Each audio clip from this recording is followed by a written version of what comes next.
Oh, hi friends. If you're like me, you're dressed like a wife from the 1950s, but you really don't want to talk about it. I think it's my hair. I honestly think it's my hair. Or a photographer that wants to talk about watering down your portfolio. That sounds like we should talk. I've talked about portfolios a few times, but you guys requested this. I had a poll on Instagram a month or two ago, and this is one of the things that was in a three-way tie with a bunch of other topics. So today we are going to be talking about watering down your portfolios. I've talked about portfolios a few times because it is so important, and I'm definitely going to be referencing those videos. To start with, I have a video that's all about why you should update your portfolios immediately, because people are clicking on that stuff as soon as they're going to your website. You don't have to trust me. If you have analytics turned on, you can turn on your heat maps. It is the first thing that people go to when they come to your site. Yes, you should be updating your blog. That's really important for SEO, but for clients that want to book you, they're going to your portfolio as one of the first things that they do whenever you come to your site. This is going to be a conversation about the stuff that you might not want to have in your portfolio, and I think this is a really timely conversation for us to have because things are starting to slow down a little bit, and maybe January, February, we're going to be able to update our portfolios with this insane year of work that we've been working so hard on. As our editing queues get smaller and smaller, we're going to have a little bit more time for us to focus on things like curating our portfolio to make sure that we are getting the right clients to reach out to us. So, timely conversation, but in the previous videos, I've talked about things like the difference between what my delivered work looks like and what my marketing work looks like, the difference between the images that I'll use for marketing and the images that I'll use in my portfolio, because those aren't always necessarily the same. And I talk really specifically about the goals that I have for my portfolio, the message that I want to get across. I want things to be warm. I want to show people what love feels like. And for me,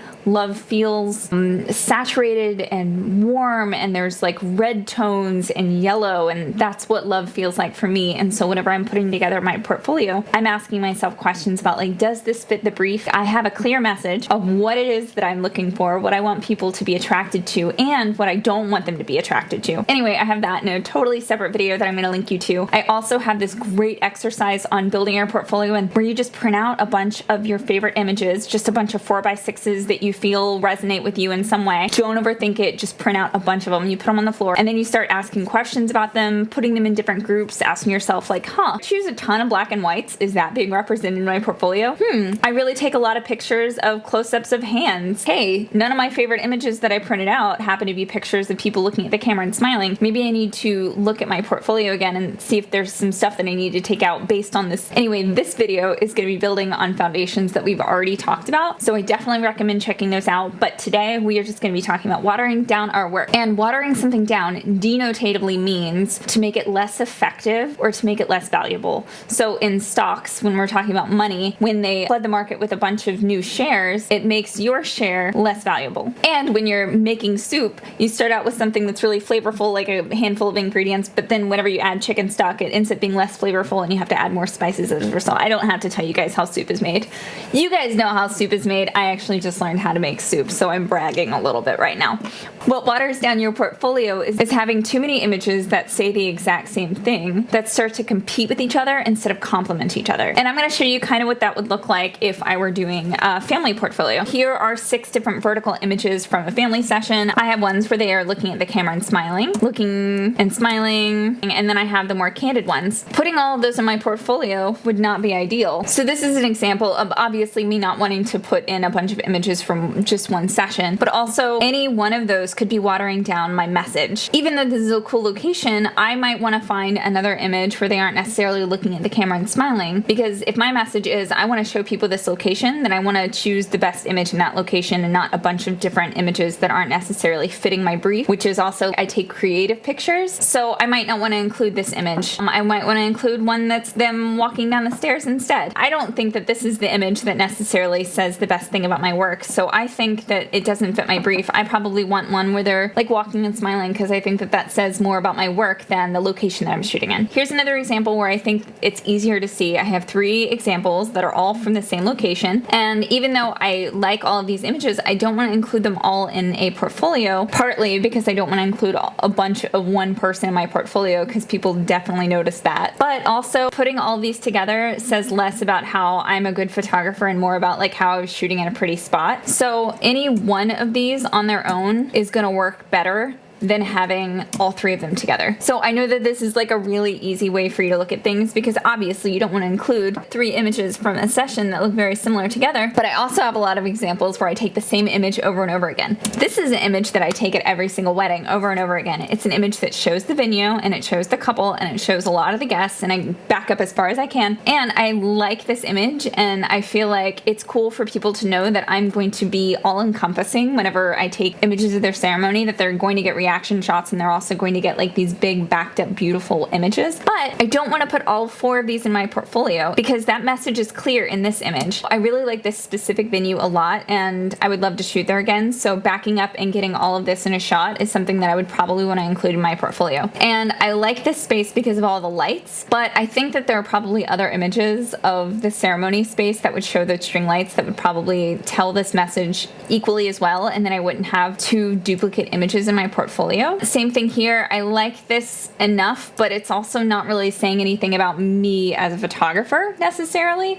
I don't think that anybody is going to be like, oh, this girl's really talented, I'm going to hire her for this, because this image is in there. And this one is the same thing. It's just a picture of them standing at the end of an aisle, and it's not necessarily a space that I am really excited to shoot at. So it does fit the brief because it is a shot that I like to take, and it is an example of something that I'm capable of showing. It does show that I can back up, but it's not necessarily the image that I want to include in my portfolio. So if I were choosing images for my portfolio, I would take that one out. I would probably take that one out. And then if I was deciding between those 2, I might take this one out and just find different versions of the other 2 if that's something that I want to do. This is another great example of images that are too similar for me to put my portfolio together. They are not necessarily cropped exactly the same, but these 2 images shouldn't go in the portfolio together because in my mind it becomes about comparing the 2 images, and this one's just clearly a weaker photo. I feel like the pose isn't as strong, and even though I'm happy that that was an image that I took on that day, when it comes to my portfolio, this is the image that I would probably include. Same thing with walking images. I take a lot of the same images over and over at all of my shoots, and if I really wanted to include an image in my portfolio that shows more movement, and I wanted to show people like, I don't just keep you standing there and looking awkward, I really get people moving, and I had these 2 images come up against each other, I would want to choose one. It would be watering down my work to include both of those in my portfolio. I would take the one that's more about city, that shows more movement, that has more expression.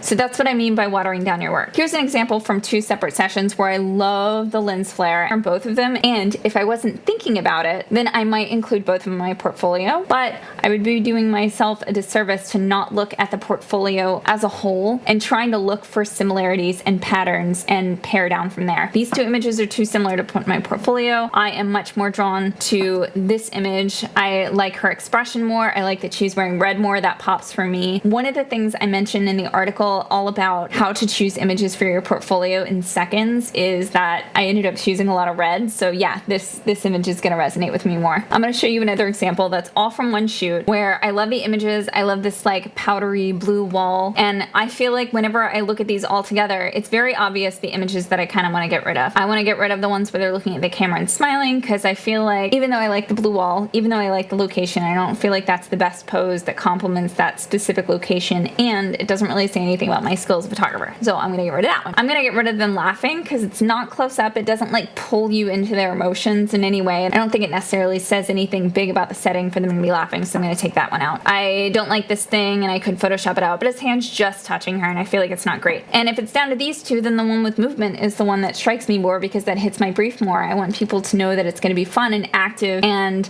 there's something about this image that pulls me in a little bit more, so I'm going to get rid of that one. So this is an image that I would put in my portfolio. I know that you guys know this from my posing videos, but I do the exact same poses over and over, so whenever I'm choosing the pose that I do all the time that goes in my portfolio, I'm choosing the one that I love the best, that has the best background, that has the best lighting. I'm not trying to include a ton of pictures of like a groom kissing a bride on a forehead, for example. That's not necessarily the picture that I want to show over and over. I want to show, yes, I can do that, and here's the time where I did it the best, because that's what I'm capable of in ideal real situations. I also want to make sure that I'm including things that make wedding days different, because one of the things I talk about in my client meetings is how the things that I'm looking for in a wedding day are how their wedding day is different from other weddings. So we're like operating inside of a box where, yeah, we're taking pictures of the cake cutting. Yeah, we're taking pictures of the first dance. Yes, we're taking pictures of the kiss. But how can we document that day and make it different? Look for the things that stand out about the day. So this is an image where the bride's umbrella flipped inside out. And I feel like this is a picture that shows my skills as a photojournalist. So I want that to be in my portfolio for sure. This is an image that just shows great framing. I literally included this because it says love. This is cool because we found a deer. This is two brides walking on their wedding day and having like a little gay pride parade behind them, which was really fun to photograph. I legitimately just liked this venue and I liked how dramatic the lighting was. So of all the images that I showed of ceremonies, I don't have a ton of those in my portfolio outside of the venues that I want to show. Those are there to showcase the venues and not necessarily my skills. I'm going to show some double exposures to show people that I am creative and cool and artistic. I love this one because I really do love shooting Indian weddings, but